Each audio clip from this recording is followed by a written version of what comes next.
আসসালামু আলাইকুম প্রিয় শিক্ষার্থীবৃন্দ, আশা করি তোমরা ভালো আছো।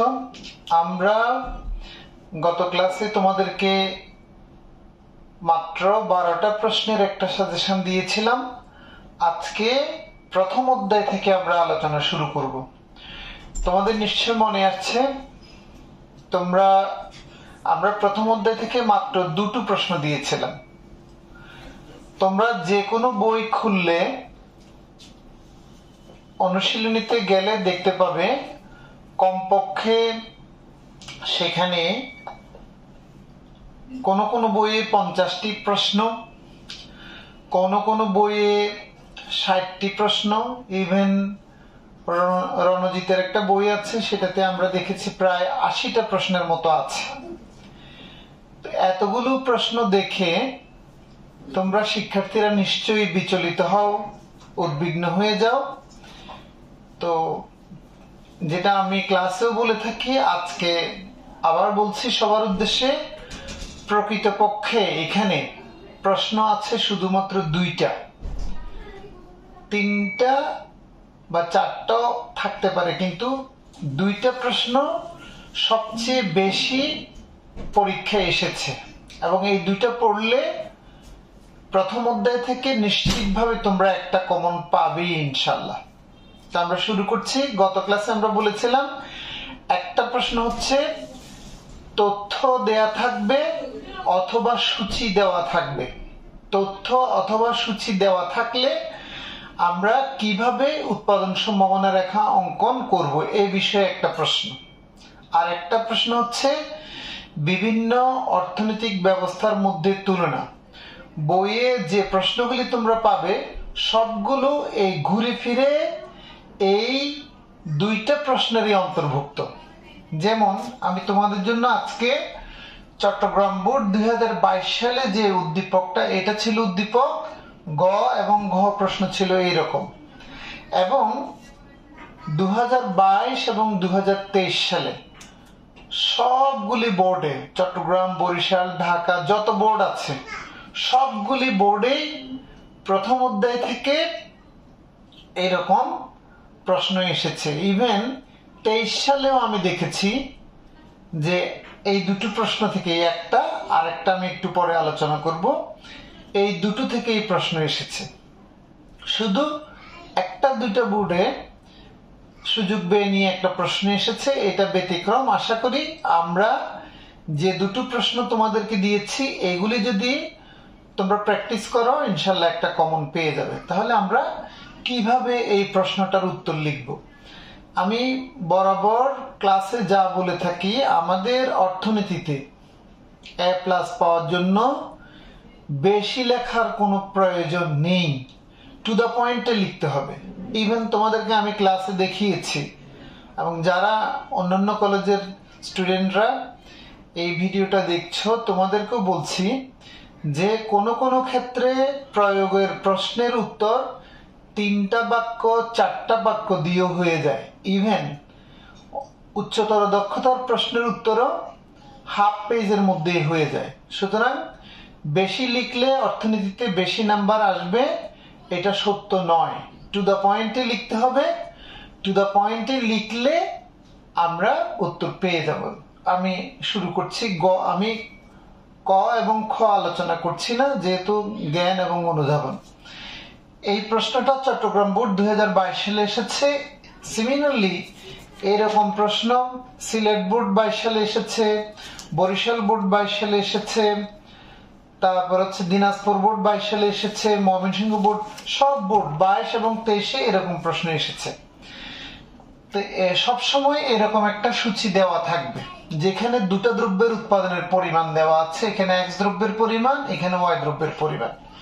আমি এখানে প্রশ্ন যদি জটিল হয়, যেমন বরিশাল বোর্ডে অনেক সময় হয়, ময়মনসিংহ বোর্ড হয়, সিলেট বোর্ডে হয়, তখন এই তথ্যটা ভিন্ন কিভাবে দেওয়া থাকতে পারে সেটা একটু ব্যাখ্যা করছি। একটু ভালো করে মনোযোগ দিতে হবে। এখানে X দ্রব্যের উৎপাদন, Y দ্রব্যের উৎপাদন, কোথাও কোথাও এদিকে আরেকটা কলাম থাকে যেটা হচ্ছে জমির পরিমাণ। এই জমির পরিমাণটা 1 একর অথবা 2 একক, যাই হোক সবগুলি কলামে একই রকম থাকে। এটা আমাদের উৎপাদন সম্ভাবনা রেখা আঁকার জন্য কোনো গুরুত্বপূর্ণ বিষয় নয়, সেজন্য এটাকে ইগনোর করবে। অনেকে চিন্তা করে যে আমরা যখন রেখা আঁকবো আমাদের একটা লম্ব অক্ষ একটা ভূমি অক্ষ থাকবে, কিন্তু এখানে যদি 4টা কলাম থাকে বা 3টা কলাম থাকে, 3টা বিষয়বস্তু আমরা কোথায় দেখাবো? সেজন্য ভালো করে মনে রাখবে, উৎপাদন সম্ভাবনা রেখা অঙ্কনের সময় শুধুমাত্র আমরা এই 2টা দ্রব্যের পরিমাণকেই বিবেচনা করব, বাকি যা থাকে সেগুলিকে আমরা বিবেচনা করব না। কোন কোন উদ্দীপকে এখানে সংমিশ্রণ থাকে, মানে এ বি সি ডি, তখন আমরা জাস্ট এই 0 এবং 80 দেখে যে বিন্দুটা উৎপাদন সম্ভাবনা রেখা দিব সেটাকে এ বিন্দু দিতে হবে। যদি তারা এরকম সংমিশ্রণ দিয়ে থাকে তাহলে ওই বিন্দুগুলি ব্যবহার করতে হবে। আর যদি কোনো, যেমন এই বোর্ডে কোনো কিছু নাই, তাহলে আমরা যে কোনো বিন্দু ব্যবহার করতে পারবো। আশা করি তোমরা বুঝছো। আমরা চলে যাই এখন এই উদ্দীপক থেকে একটি পিপিসি বা উৎপাদন সম্ভাবনা রেখা অঙ্কন করো। এই রকম প্রশ্ন আসলে আমরা শুরু করব কিভাবে? তাহলে আমরা শুরু করব এই লিখে যে উদ্দীপক থেকে নিম্নে একটি উৎপাদন সম্ভাবনা রেখা অঙ্কন করা হলো। কেউ কেউ প্রশ্ন করতে পারে, স্যার প্রথমে কি এখানে উৎপাদন সম্ভাবনা রেখা কাকে বলে লিখব? উত্তর হচ্ছে, তোমার কাছে সময় থাকলে লিখতে পারো, না লিখলেও এখানে নাম্বার কাটা যাবে না। ওকে, তাহলে আমরা উৎপাদন সম্ভাবনা রেখা আঁকবো। উৎপাদন সম্ভাবনা রেখা আঁকার জন্য আমরা স্কেল দিয়ে একটা এরকম লম্ব অক্ষ আঁকবো আর একটা এরকম ভূমি অক্ষ আঁকবো। মূল বিন্দুতে আমরা 0 লিখব।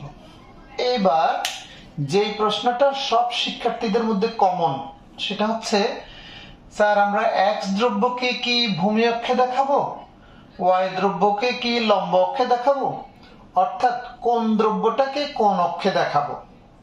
তো সেজন্য আমি একটা কমন ফর্মুলা বলে থাকি, সেটা হচ্ছে আমাদের যে সূচি দেওয়া থাকবে সেই সূচিতে প্রথম লাইনে যদি একটা দ্রব্যের এখানে 0 থাকে, যেমন আমাদের এক্স দ্রব্যের পরিমাণ হচ্ছে 0, সেই 0টাকে আমরা লম্ব অক্ষে দেখাবো না। লম্ব অক্ষে দেখাবো না, 0টাকে সবসময় ভূমি অক্ষে দেখাতে হবে। আর যেটা সংখ্যা আছে সেটাকে লম্ব অক্ষে দেখা যাবে। তার মানে এখানে এক্স এর সাথে 0 আছে, সেজন্য আমরা এক্স দ্রব্যকে ভূমি অক্ষে দেখাবো। ওয়াই এর সাথে সংখ্যা আছে, ওয়াই দ্রব্যকে লম্ব অক্ষে দেখাবো। তাহলে এটা একটা কমন। কেউ যদি এক্স দ্রব্যকে লম্ব অক্ষে দেখায়, ওয়াই দ্রব্যকে ভূমি অক্ষে দেখায়, তাহলে কোনো সমস্যা হবে কিনা? তেমন বেশি সমস্যা হবে না। যা হবে সেটা হচ্ছে এ বি সি বিন্দুগুলি নিচের দিক থেকে উপরে আসবে, যেটা একটু দেখতে অস্বাভাবিক, অসুন্দর মনে হয়।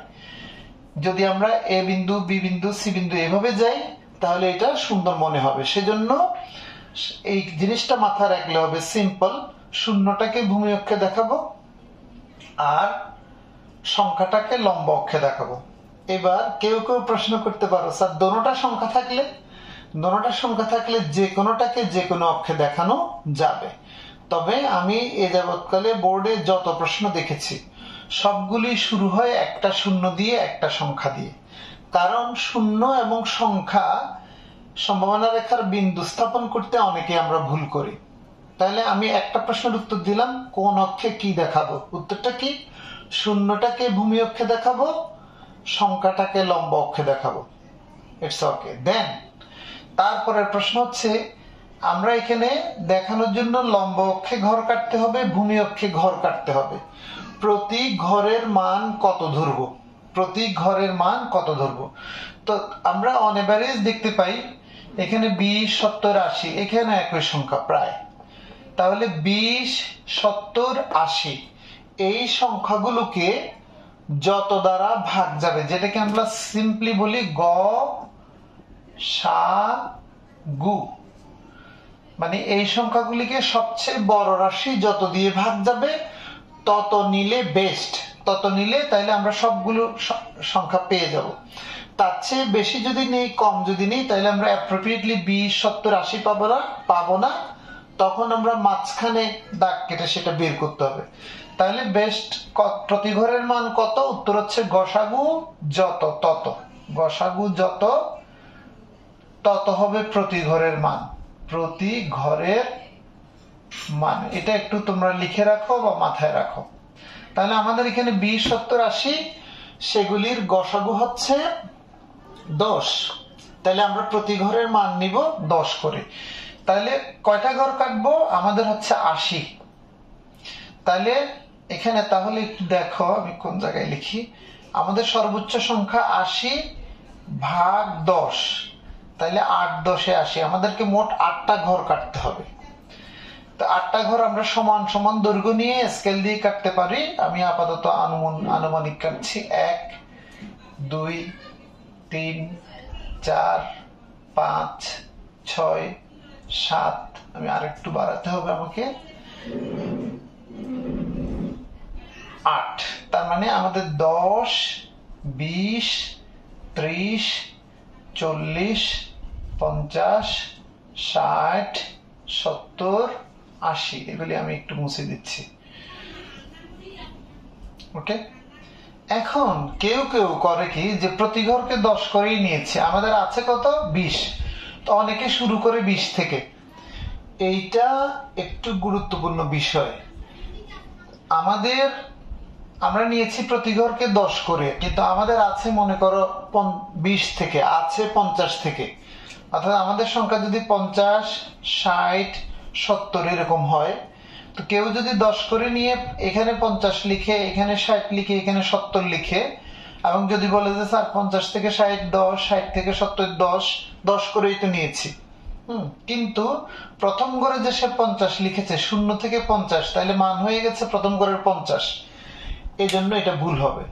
তাহলে ধারণাটা কি ক্লিয়ারলি বুঝে নাও।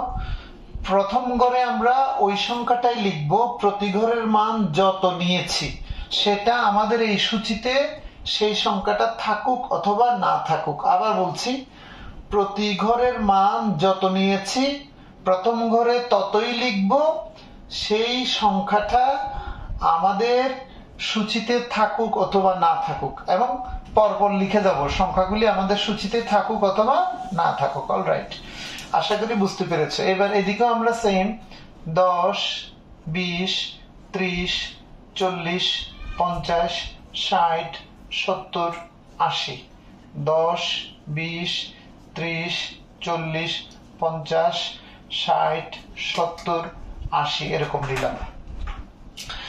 এখন কথা হচ্ছে, কেউ কেউ বলতে পারো স্যার এইদিকে 10 যত বড় নিলাম, এইদিকে 10ও কি অত বড় নিব?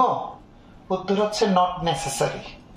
এই দিকের সবগুলি ঘর সমান নিতে হবে, এই দিকের সবগুলি ঘর সমান নিতে হবে। এইটার সাথে এটা মিলানোর দরকার নাই, মিলাইলেও অসুবিধা নাই। আর আমরা যদি আরেকটা প্রশ্ন দাঁড়াচ্ছে, এখন আমরা কি এরকম এখানে খাতায় আঁকবো নাকি গ্রাফ পেপারে আঁকবো?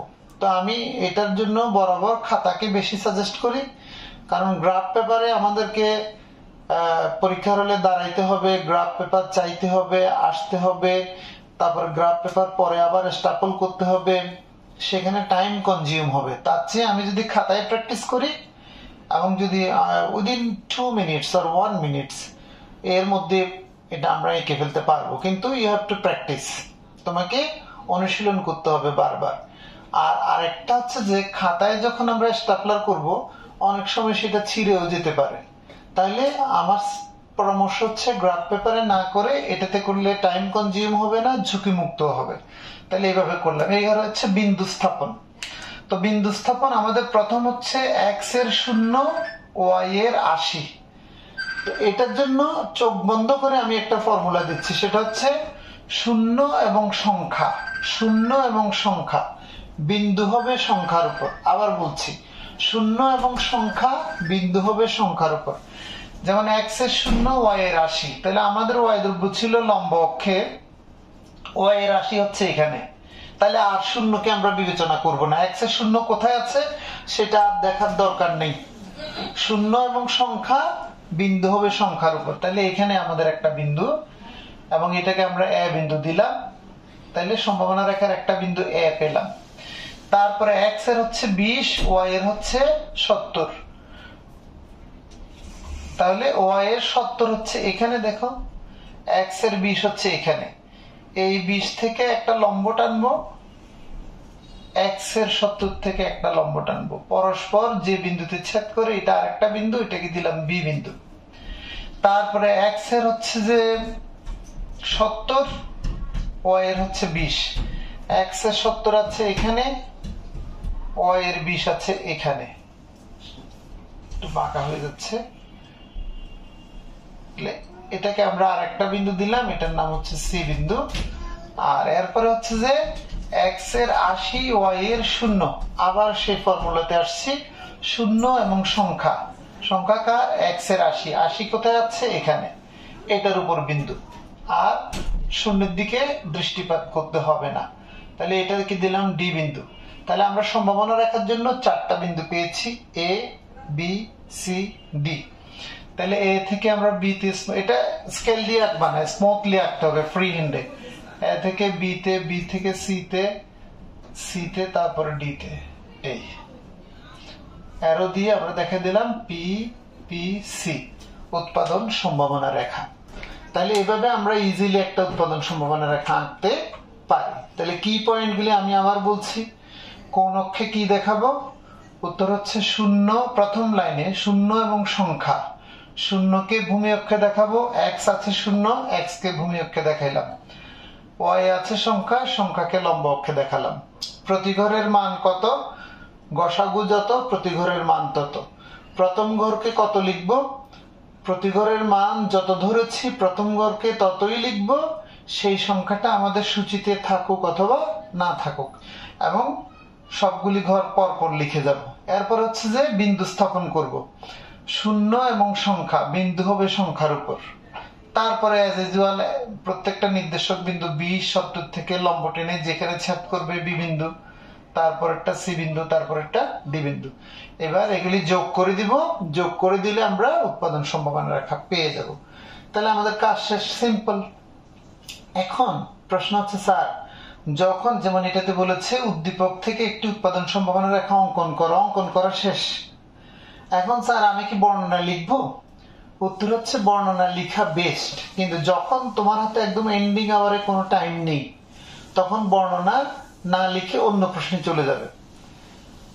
তুমি যদি দেখো যে বর্ণনা লিখতে গিয়ে অন্য প্রশ্ন মিস হচ্ছে, তাহলে লিখার দরকার নেই। আর যদি দেখো যে তোমার হাতে সময় আছে, তাহলে মাত্র 3টা বাক্য। কয়টা বাক্য? 3টা। আমি বলছি, 1 নম্বর হচ্ছে লম্ব অক্ষে আমরা কি দেখাচ্ছি, ওয়াই দ্রব্য, ভূমি অক্ষে কি দেখাচ্ছি, এক্স দ্রব্য। তাহলে বলবো লম্ব অক্ষে ওয়াই দ্রব্যের উৎপাদন, ভূমি অক্ষে এক্স দ্রব্যের উৎপাদন দেখানো হয়েছে। তাহলে এটা একটা বাক্য শেষ। এরপরে লম্ব অক্ষে প্রতি ঘরের মান কত নিয়েছি, 10, ভূমি অক্ষেও 10, তাহলে বলবো লম্ব ও ভূমি উভয় অক্ষে প্রতি ঘরের মান 10 ধরে চিত্র অঙ্কন করা হয়েছে, 2টা বাক্য। তারপর হচ্ছে সূচি থেকে মানসমূহ নিয়ে যথাক্রমে এ বি সি ডি বিন্দু স্থাপন করি এবং বিন্দুগুলি যোগ করে উৎপাদন সম্ভাবনা রেখা পাই। তাহলে 3টা বাক্য, এই 3 বাক্যই হচ্ছে বর্ণনা শেষ। তাহলে আমাদের গ শেষ। এবার আমরা আসি ঘতে, যেটা আমি তোমাদেরকে সাজেশনে দিয়েছিলাম যে এমন 2টা মানে সম্ভাবনা রেখা আঁকার পর আরো 2টা সমন্বয় বা একটা সমন্বয় দেয়া থাকবে, যেগুলোর অবস্থান হয় সম্ভাবনা রেখার বাইরে অথবা ভিতরে হবে। হইলে যদি 2টা থাকে, 2টার মধ্যে তুলনা থাকবে, 2টার অর্থনৈতিক তাৎপর্য বিশ্লেষণ করো, তারপর হচ্ছে 2টার কি যেন উৎপাদনের সম্ভাব্যতা বা যৌক্তিকতা বিশ্লেষণ করা। যেমন এই প্রশ্নটা দেখো, 20 একক এক্স দ্রব্যের সাথে 50 একক ওয়াই দ্রব্য উৎপাদনের যৌক্তিকতা বিশ্লেষণ করো। তাহলে এখানে যৌক্তিকতা বিশ্লেষণ করতে বলা হয়েছে। তাহলে দেখো, তোমরা একটু সিম্পলি দেখো, আমাদের এক্স দ্রব্য 20 একক আছে এখানে, সেখানে আমরা ওয়াই দ্রব্য উৎপাদন করতাম কত, 70, এখন বলছে 50। এক্স দ্রব্য অ্যাজ ইউজুয়াল 20 আছে, ওয়াই দ্রব্য আমরা উৎপাদন করতাম এখানে 70, কিন্তু এখন বলছে 50। তো প্রথম হচ্ছে যে এইটা এই 70-এর চেয়ে 50 কম, কম হইলে এটা উৎপাদন সম্ভব। যৌক্তিক কিনা আমরা একটু পরে আসছি। আর যদি সংখ্যা যে কোনো একটা বা উভয়টা বেশি হয় তাহলে এটা উৎপাদন সম্ভব নয়। তাহলে আমরা এখন শুরু করব কিভাবে, প্রশ্ন থেকে নিব। 20 একক এক্স দ্রব্যের সাথে 50 একক ওয়াই দ্রব্য উৎপাদনের যৌক্তিকতা নিম্নে চিত্রের সাহায্যে বিশ্লেষণ করা হলো বলে আবার এই চিত্রটা আঁকবো এজ ইউজুয়াল। ক্লিয়ার? এটা আবার আঁকতে হবে। আঁকলাম, এঁকে এখন 20 একক এক্স দ্রব্য 50 একক ওয়াই দ্রব্য। এবার দেখো আমাদের 20 একক এক্স দ্রব্য আছে এখানে, 50 একক ওয়াই দ্রব্য আছে এখানে। তাহলে 20 বরাবর তো আমাদের লম্ব টানা আছে, এদিকে 50 বরাবর লম্ব টানলাম, টেনে আমরা এখানে যে কোনো একটা বিন্দু দিলাম, সে জেড বিন্দু। কখনো কখনো অন্যান্য বোর্ডে প্রশ্নগুলিতে মানে ওই বিন্দুগুলি দেওয়া থাকে, যেমন ধরো এই বোর্ডে যে প্রশ্নটা এসছে এটা হচ্ছে সিলেট বোর্ড 22-এ, সেখানে দুইটা এক্স ইকুয়াল টু 80 একক ওয়াই ইকুয়াল টু 50 একক, এক্স ইকুয়াল টু 110 একক ওয়াই ইকুয়াল টু 30 একক। এখানে বিন্দুগুলি দিয়ে দিয়েছে, যদি ওরা বিন্দুটা মানে যেমন আমাদের এখানে 50 এবং 20, এটা যদি নির্দিষ্ট কোনো বিন্দু দেয়া থাকতো, এরকম দেয়া থাকতো, মনে করো পি প্রথমে হচ্ছে 20 তারপরে 50, এরকম থাকলে আমরা এখানে পি বিন্দু দিতে হইতো। আর যদি কোনো বিন্দু দেয়া না থাকে তাহলে আমরা যে কোনো বিন্দু নিতে পারবো। তাহলে এখন যেহেতু কোনো বিন্দু নাই তাহলে আমরা জেড বিন্দু নিলাম। আর যদি উদ্দীপকে কোনো বিন্দু স্পেসিফিক বলা থাকে তাহলে সেটাকে সেই বিন্দুই দিতে হবে। ওকে, তাহলে এখন প্রশ্ন কি, এটা আঁকলাম, তারপরে আমরা 50 এবং 20 কার এক্স এর এই বরাবর আছে, 50 কার ওয়াই এর এই বরাবর আছে জেড বিন্দু। এবার বর্ণনা শুরু করব কিভাবে। এক্স এর 20 একক এবং ওয়াই এর 50 একক নির্দেশক বিন্দু হচ্ছে জেড। একটা বাক্য, এক্স দ্রব্যের 20 একক ওয়াই দ্রব্যের 50 একক নির্দেশক বিন্দু চিত্রে জেড, যা উৎপাদন সম্ভাবনা রেখার ভিতরে অবস্থিত। দেখো এটা হচ্ছে পিপিসি, তার ভিতরে বা নিচে অবস্থিত। তো আমরা জানি ভিতরে বা নিচে যে কোনো বিন্দুতে উৎপাদন সম্ভব, তাহলে জেড বিন্দুতে উৎপাদন সম্ভব। যদি এখানে যৌক্তিকতা ও সম্ভাব্যতা বিশ্লেষণ করো বলে তাহলে এই সম্ভাবনার কথাটাও আনবে। অনেক প্রশ্ন এরকম থাকে, এজন্য আমি কমন আলোচনা করছি। তাহলে ভিতরের যে কোনো বিন্দুতে উৎপাদন সম্ভব, প্রথম প্রশ্ন। তাহলে এটা যেহেতু ভিতরে পড়েছে তাহলে উৎপাদন সম্ভব। তা আমাদেরকে বলছে যৌক্তিকতা বিশ্লেষণ করো। ভিতরের যে কোনো বিন্দুতে জেড বিন্দুতে উৎপাদন সম্ভব কিন্তু যৌক্তিক নয়। এখন কেন যৌক্তিক নয় সেটার মূল কারণ দুইটা। তাহলে আমরা প্রথম বাক্য কি বললাম, এক্স এর 20 ওয়াই এর 50 নির্দেশ করে জেড বিন্দু, যা উৎপাদন সম্ভাবনা রেখার ভিতরে অবস্থিত এবং ভিতরের যে কোনো বিন্দুতে উৎপাদন সম্ভব কিন্তু যৌক্তিক নয়। কারণ সীমিত সম্পদ দিয়ে জেড বিন্দুর চেয়ে আরো বেশি উৎপাদনের ক্ষমতা আমাদের আছে এই ভিতরের বিন্দুটার তুলনায়, বা আরো উপরে এ বি সি ডি এগুলিতে উৎপাদন ক্ষমতা আমাদের আছে। ভিতরের বিন্দুতে উৎপাদন কম, তার চেয়ে আরো বেশি উৎপাদন ক্ষমতা আমাদের আছে। যেহেতু আমাদের অভাব অসীম, তাই বেশি উৎপাদন করলেই অভাব বেশি পূরণ করা সম্ভব হবে। সেহেতু কম উৎপাদন করা যৌক্তিক নয়। বিষয়টা বুঝেছ? যৌক্তিক নয় কেন? জেড বিন্দু ভিতরে অবস্থিত, এর দ্বারা কম উৎপাদন নির্দেশ করে। সীমিত সম্পদ দিয়ে এর চেয়ে বেশি উৎপাদন করার ক্ষমতা আছে আমাদের, এবং যেহেতু আমাদের অভাব অসীম অভাব পূরণ করার জন্য বেশি উৎপাদন করা উচিত, কম উৎপাদন করা যৌক্তিক নয়। এক। আর যদি বলে যে অর্থনৈতিক তাৎপর্য বিশ্লেষণ করো যৌক্তিকতা না বলে, তাও একই কথা। একটু বললাম, বলার পরে বলবো যে জেড বিন্দু কি দেখায়, বেকারত্ব বা অপূর্ণ নিয়োগ দেখায়। তাৎপর্যের জন্য আরেক লাইন বাড়ায় বলতে হবে, জেড বিন্দু বেকারত্ব বা অপূর্ণ নিয়োগ দেখায়। কারণ জেড বিন্দুতে আমরা উৎপাদন কম কেন করছি? সব সম্পদ আমাদের ব্যবহার হয়নি। সব সম্পদ ব্যবহার হলে আমরা এ বি সি ডি এগুলিতে উৎপাদন করতাম। নিচে উৎপাদন করার অর্থ হচ্ছে সব সম্পদ উৎপাদন কাজে ব্যবহার করা হয়নি। আর উৎপাদন কাজে ব্যবহার করা হয়নি সম্পদ হচ্ছে ভূমি, শ্রম, মূলধন, সংগঠন। তো শ্রমিক যখন উৎপাদন কাজে ব্যবহৃত না হয়, অর্থাৎ শ্রমিক যখন কাজ না করে, তখন আমরা সেটাকে বলি বেকার। তাহলে যেহেতু নিচে আছে তার মানে এখানে বেকারত্ব আছে এবং সম্পদের অপূর্ণ ব্যবহার আছে। এটা হচ্ছে অর্থনৈতিক তাৎপর্য। তাহলে জেড বিন্দু উৎপাদন সম্ভব বা অর্জনযোগ্য কিন্তু কাম্য নয়, কারণ এখানে বা যৌক্তিক নয়, কারণ এখানে উৎপাদনের পরিমাণ কম, আমাদের অভাব বেশি, বেশি অভাব পূরণের জন্য আরো বেশি উৎপাদন ক্ষমতা আছে, তাই বেশি উৎপাদন করা উচিত। জেড বিন্দু আবার বেকারত্ব বা অপূর্ণ নিয়োগ দেখায়। তাহলে এই গেল উত্তর। তো মোটামুটি সবগুলো প্রশ্ন যা আছে সবগুলি প্রশ্ন এরকমই হবে।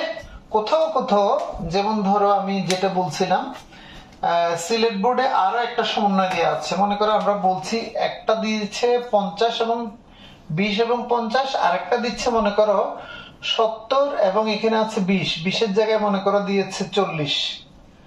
তাহলে আরেকটা হচ্ছে এক্স এর 70, এই যে এক্স এর 70, ওয়াই এর 40, এই 70 এই 40। তাহলে এটাকে জেড বিন্দু দিলাম, মনে করো এটাকে আমরা পি বিন্দু দিলাম। তাহলে এখন দুইটা বিন্দু, একটা হচ্ছে জেড, একটা হচ্ছে পি। তো সেম ভাবে এবার পি বিন্দুতে যদি বলে উৎপাদনের সম্ভাব্যতা এবং যৌক্তিকতা ব্যাখ্যা করো, তাহলে কি হবে?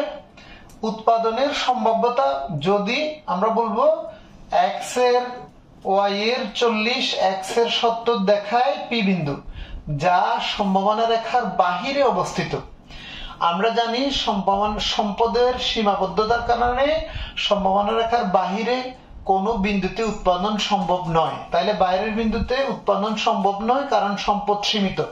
সীমিত সম্পদ দিয়ে সর্বোচ্চ উৎপাদন সম্ভাবনা রেখা বরাবর উৎপাদন করা যায়, বাইরের কোন বিন্দুতে উৎপাদন করা যায় না। সম্ভাব্যতা গেল। এবার হচ্ছে যৌক্তিকতা।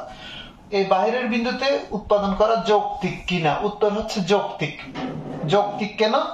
বাইরের বিন্দুতে সম্ভাবনা রেখার বিন্দুর তুলনায় উৎপাদনের পরিমাণ বেশি, আর যেহেতু আমাদের অভাব বেশি তাই বেশি উৎপাদন করা যৌক্তিক। তাহলে সম্ভাব্যতা গেল, যৌক্তিকতা গেল। এরপর হচ্ছে অর্থনৈতিক তাৎপর্য। যদি বলে অর্থনৈতিক তাৎপর্য হচ্ছে বাইরের বিন্দুতে উৎপাদন সম্ভব নয় সম্পদের সীমাবদ্ধতার কারণে। আর অর্থনীতিতে সম্পদের সীমাবদ্ধতাকে কি বলে? দুষ্প্রাপ্যতা বলে। তাইলে বাইরের বিন্দুর অর্থনৈতিক তাৎপর্য হচ্ছে বাইরের বিন্দু দ্বারা সম্পদের দুষ্প্রাপ্যতা বা স্বল্পতা নির্দেশ করে। গেল। এবার অনেক সময় এরকম না বলে দুইটা বিন্দুর মধ্যে তুলনা করতে বলে। তাহলে তুলনা এখানে আমরা 4টা পাচ্ছি। দেখো, জেড বিন্দু অর্থাৎ ভিতরের বিন্দুতে উৎপাদন সম্ভব, বাইরের বিন্দুতে উৎপাদন সম্ভব নয়, একটা তুলনা পাচ্ছি। জেড বিন্দু তো কাম্য নয়, পি বিন্দু কাম্য, দুইটা তুলনা পাচ্ছি। জেড বিন্দু অপূর্ণ নিয়োগ বা বেকারত্ব দেখায়, পি বিন্দু সম্পদের দুষ্প্রাপ্যতা বা স্বল্পতা দেখায়। তাহলে আমরা 3টা তুলনা পেয়ে গেলাম। এই 3টা তুলনা দিলেই আমাদের 4 নম্বর চলে আসবে। তাহলে এই উৎপাদন সম্ভাবনা রেখা নিয়ে যত প্রশ্ন আসবে, যত রকমের প্যাঁচ আছে, সবগুলি কিন্তু আমরা এখানে আলোচনা করেছি। এর বাইরে আর কোনো প্যাঁচ নেই। আর একটা প্যাঁচ আছে, আর একটা সমস্যা আছে, সেটা হচ্ছে সবসময় এই সূচিটা এইরকম দেয়া, সূচি দেয়া থাকবে না, তথ্য দেয়া থাকবে। তো তথ্য দেয়া থাকলে তথ্য থেকে সূচিতে আসতে হবে। কিরকম? যেমন ধরো এইটা আছে এখন সূচিতে, এগুলি যদি সূচি না থাকে, প্রশ্ন যদি হয় তথ্য আকারে, বর্ণনামূলক আকারে যদি তথ্য দেয়, তখন কিরকম হবে? মনে করো লিখলো যে মিস্টার জেড একজন দক্ষ চাষী, তার 1 একর জমি আছে, সেখানে তিনি, এখানে এক দ্রব্যের জায়গায় গম থাকতে পারে, এখানে ধান থাকতে পারে। তো সেখানে তিনি যদি শুধু গম উৎপাদন করেন, তাহলে এটা গম যদি হয় তাহলে 80 মণ গম উৎপাদন হয়। আর ধান ও গম দুটোই উৎপাদন করলে যথাক্রমে 20 মণ ও 70 মণ, 70 মণ ও 20 মণ উৎপাদন হয়। আবার শুধু ধান উৎপাদন করলে 80 মণ উৎপাদন হয়। তাহলে এই জিনিসটা বর্ণনামূলক ভাবে বললে এরকম হবে, সেখান থেকে আমরা এই সূচিতে আসবো। তাহলে শুরু করব কিভাবে? উদ্দীপক থেকে উৎপাদন সম্ভাবনার সূচি তৈরি করা হলো। তো সেক্ষেত্রে সবচেয়ে খেয়াল রাখতে হবে, যখন আমরা শুধু ধান বলেছি, যেমন ধরো আমি একটু তোমাদের আলোচনার সুবিধার্থে এটা একটু চেঞ্জ করে দিই, এটা হচ্ছে গম, এটা হচ্ছে ধান। তাহলে প্রথম লাইনটা থাকবে শুধু ধান উৎপাদন করলে 80 মণ। তার মানে তখন গমের জায়গায় শূন্য দিতে হবে, তোমাকে বর্ণনায় বলে দিবে না, কিন্তু তুমি তখন নিজে থেকে শূন্য দিতে হবে। শুধু ধান, কেবলমাত্র ধান, সব সম্পদ দিয়ে ধান, তিনটা একই কথা। শুধু ধান, কেবলমাত্র ধান, সব সম্পদ ব্যবহার করে ধান উৎপাদন করলে 80 মণ হয়, তখন ধানের জায়গায় 80, গমের জায়গায় শূন্য। এরপরে তো বলছে গম ও ধান যথাক্রমে 20, 70, তাহলে গমের ঘরে 20, ধানের ঘরে 70। তারপরে বলছে 70 এবং 20, গমের ঘরে 70, ধানের ঘরে 20। আবার বলছে শুধু গম উৎপাদন করলে, শুধু গম উৎপাদন করলে 80 মণ, তখন গমের জায়গায় 80, ধানের জায়গায় শূন্য। এটাই হচ্ছে প্যাচ। তো আমাদের অনেক মেয়েরা মনে করে, কি স্টুডেন্টরা মনে করে শুধু ধান শুধু গম বলছে, শুধু ধান করলে 80, শুধু গম করলে 80, তখন ওরা লিখে এখানেও 80 এখানেও 80, যা ভুল, মানে এটা আর লিখে না। শুধু ধান 80 মানে হচ্ছে এখানে শূন্য এবং 80, শুধু গম 80 মানে হচ্ছে 80 এবং শূন্য, আর বাকিগুলি তো দেয়া থাকবে, ধান ও গম, ধান ও গম এরকম বলা থাকবে। তাহলে এই হচ্ছে জটিলতা। তাহলে এর বাইরে কিন্তু আর কোনো জটিলতা নাই। এই সম্ভাবনা রেখার জন্য যত ধরনের জটিলতা আছে সব আমি এখানে আলোচনা করে দিলাম, ঠিক আছে? আমরা একটু স্লোই আলোচনা করছি, ভিডিওটা সম্ভবত বড় হতে পারে, কিন্তু স্লো আলোচনা না করলে আসলে তোমরা বুঝতে কিনা আমি জানি না। ওকে, এইবার এখান থেকে যে 2 নাম্বার প্রশ্নটা যেটা আমাদের এই সাজেশনে আছে, সেটা আমরা বিষয়বস্তু লিখেছি বিভিন্ন অর্থনৈতিক ব্যবস্থার মধ্যে তুলনা। যেমন এইবার ঢাকা বোর্ডেও এই প্রশ্নটা এসেছে, ঢাকা বোর্ডের প্রশ্নটা এসেছে, আমি পড়ে তোমাদেরকে শোনাচ্ছি। 2022 সালে ঢাকা বোর্ডে এরকম একটা প্রশ্ন এসেছে। কিবরিয়া সাহেব একজন সরকারি কর্মকর্তা, তিনি সম্প্রতি ইউরোপে একটি দেশ ভ্রমণ করেন। তিনি লক্ষ্য করেন উক্ত দেশের জীবনযাপন পদ্ধতি তার নিজ দেশ থেকে আলাদা। ভ্রমণকৃত দেশের সকল সম্পদের মালিক রাষ্ট্র এবং বাজারে অবাধ প্রতিযোগিতা নেই। 2টা বৈশিষ্ট্য বলেছে। সকল সম্পদের মালিক রাষ্ট্র, তোমরা ইতিমধ্যে জানো সব সম্পদের মালিক রাষ্ট্র হইলে সেটা হচ্ছে সমাজতান্ত্রিক অর্থ ব্যবস্থা, এবং বাজারে অবাধ প্রতিযোগিতা নেই, না থাকলে সেটাও সমাজতান্ত্রিক অর্থ ব্যবস্থা। অথচ তার দেশে সম্পদের মালিকানা ব্যক্তি কেন্দ্রিক এবং সমাজে বৈষম্য বিদ্যমান। ব্যক্তি কেন্দ্রিক অর্থাৎ সরকার মালিক না, বৈষম্য আছে, তার মানে এটা ধনতন্ত্র। তার মানে এখানে 2টা অর্থ ব্যবস্থা আছে, একটা সমাজতন্ত্র, একটা ধনতন্ত্র। আর প্রশ্ন হচ্ছে এখন, কিবরিয়া সাহেবের ভ্রমণকৃত দেশে কোন ধরনের অর্থ ব্যবস্থা চালু রয়েছে ব্যাখ্যা করো। তাহলে আমরা এটাই বলেছিলাম যে বিভিন্ন দেশের বিভিন্ন অর্থনৈতিক ব্যবস্থা চিহ্নিতকরণ, অর্থাৎ উদ্দীপকে বৈশিষ্ট্য দেওয়া থাকবে, সেটা থেকে কোন দেশে কোন অর্থ ব্যবস্থা আছে সেটা চিহ্নিত করতে হবে। তা আমি এই ভিডিও শেষে তোমাদেরকে একদম সহজভাবে বোঝার জন্য মানে 4টা, ধনতান্ত্রিক, সমাজতান্ত্রিক, মিশ্র, ইসলামী, এই 4টা অর্থ ব্যবস্থার কম্প্যারিজনের একটা চার্ট তোমাদেরকে এখানে দিয়ে দিব। এই কম্প্যারিজনের তুলনার চার্টগুলি যদি তুমি পারো, এখানে আমি 8টা করে বৈশিষ্ট্য দিব প্রত্যেক অর্থ ব্যবস্থার। সেই 8টা বৈশিষ্ট্য থেকে কোনো না কোনোটা উদ্দীপকে উল্লেখ থাকবে। তাহলে সেগুলির সাথে মিলে, যদি ধনতন্ত্রের সাথে মিলে সেটা ধনতন্ত্র, সমাজতন্ত্রের সাথে মিললে সমাজতন্ত্র, মিশ্রের সাথে মিললে মিশ্র, ইসলামের সাথে মিললে ইসলামী। Very simple. আমি এই বিষয়ে আর বেশি আলোচনা করছি না। 4টা তোমরা হাতে পেলে, অর্থাৎ তোমাকে ওই ধনতন্ত্র, সমাজতন্ত্র, মিশ্র, ইসলামী, এই 4টা অর্থ ব্যবস্থার কম্পারিজনটা কোনটাতে কি, ধনতন্ত্রের দাম কেমন, সম্পদের মালিকানা কেমন, সমাজতন্ত্রে কেমন, মিশ্রতে কেমন, সেগুলি যদি জানো তাহলে তুমি ওই উদ্দীপক থেকে কোনটা কোন অর্থনীতি সেটা ধরে ফেলতে পারবে। ধরলে তারপরে যদি বলে যে মানে কোন অর্থনীতি তুমি ধরেছো, ধনতান্ত্রিক অর্থনীতি, তারপরে আর কি বলবে, তখন ধনতান্ত্রিক অর্থনীতি কাকে বলবে, আর 3টা বৈশিষ্ট্য লিখতে বলবে। যে 2টা 3টা উদ্দীপকে দেওয়া থাকবে সেগুলি আগে লিখবে, আর যদি উদ্দীপকে কম থাকে তাহলে নিজের থেকে আরো 2-1টা লিখবে। আর ঘতে হচ্ছে এই যেমন আমাদের ঢাকা বোর্ডের ধনতন্ত্র সমাজতন্ত্র এই দুইটার মধ্যে তুলনা করো। তাহলে এখানে যে পয়েন্টগুলি আছে, যেমন ধনতন্ত্রের সম্পদের ব্যক্তি মালিকানার স্বীকৃতি আছে, সমাজতন্ত্রে নাই। তারপর সমাজতন্ত্রের সব সম্পদ মালিক রাষ্ট্রের, ধনতন্ত্রের সব সম্পদের মালিক ব্যক্তি, এরকম পয়েন্টগুলি আছে। তাহলে এখান থেকে তুমি তুলনাটা পেয়ে যাবা। এক, এর বাইরে ঘতে মানে উচ্চতর দক্ষতা আর কি প্রশ্ন আসে, বিশেষ করে ধনতন্ত্র সমাজতন্ত্র মিশ্র এই তিনটার মধ্যে কোনটা উত্তম, তো সেটাও আমি তোমাদেরকে মানে গ্রুপে দিব। তবে মনে রাখবে কি পয়েন্ট হচ্ছে, মিশ্র অর্থনীতির সাথে যাকেই তুলনা করা হোক না কেন মিশ্র উত্তম, অর্থাৎ মিশ্র এবং ধনতন্ত্র মিশ্র উত্তম, মিশ্র এবং সমাজতন্ত্র মিশ্র উত্তম, এটার কোনো বিকল্প নেই। আর কেন উত্তম, সেই সুবিধা, মিশ্রের কিছু সুবিধা আছে। মিশ্রটা হচ্ছে ধনতন্ত্র এবং সমাজতন্ত্রের গুণগুলিকে নিয়ে দোষগুলিকে বর্জন করে করা হয়েছে, সেজন্য মিশ্র উত্তম। সেখানে কয়েকটা পয়েন্ট আছে, মিশ্র অর্থনীতির সুবিধাগুলি লিখলে হবে। আর যদি ধনতন্ত্র ও সমাজতন্ত্র দুইটা দেওয়া আছে, এখন কোনটা উত্তম বলছে, এটার উত্তর হচ্ছে তুমি ধনতন্ত্রকেও উত্তম বলতে পারবে, সমাজতন্ত্রকে উত্তম বলতে পারবে। কিন্তু তুমি যখন ধনতন্ত্রকে উত্তম বলবে তখন ধনতন্ত্রের সুবিধাগুলি সেখানে লিখবে 3-4টা, সমাজতন্ত্রের অসুবিধাগুলি লিখবে। আর যদি তুমি কেউ যদি সমাজতন্ত্রকে উত্তম বলো তখন তুমি সমাজতন্ত্রের সুবিধাগুলি লিখবে, ধনতন্ত্রের অসুবিধাগুলি লিখবে, যে কোনোটা লেখা যাবে। এই হচ্ছে মোটামুটি বৈশিষ্ট্য। আর কোন কোন জায়গায় ঘতে এরকম থাকে, মনে করো এই দেশে ছিল, এ দেশে ছিল ধনতন্ত্র, বি দেশে ছিল সমাজতন্ত্র, বা বি দেশে ছিল মিশ্র। তাহলে যদি বলে যে এ দেশে মিশ্র অর্থনীতি চালু করতে হলে তুমি কি কি পদক্ষেপ নিবে, তো উত্তর হচ্ছে ওই মিশ্রের যে বৈশিষ্ট্যগুলি আছে সেগুলি এখানে চালু করে দিব।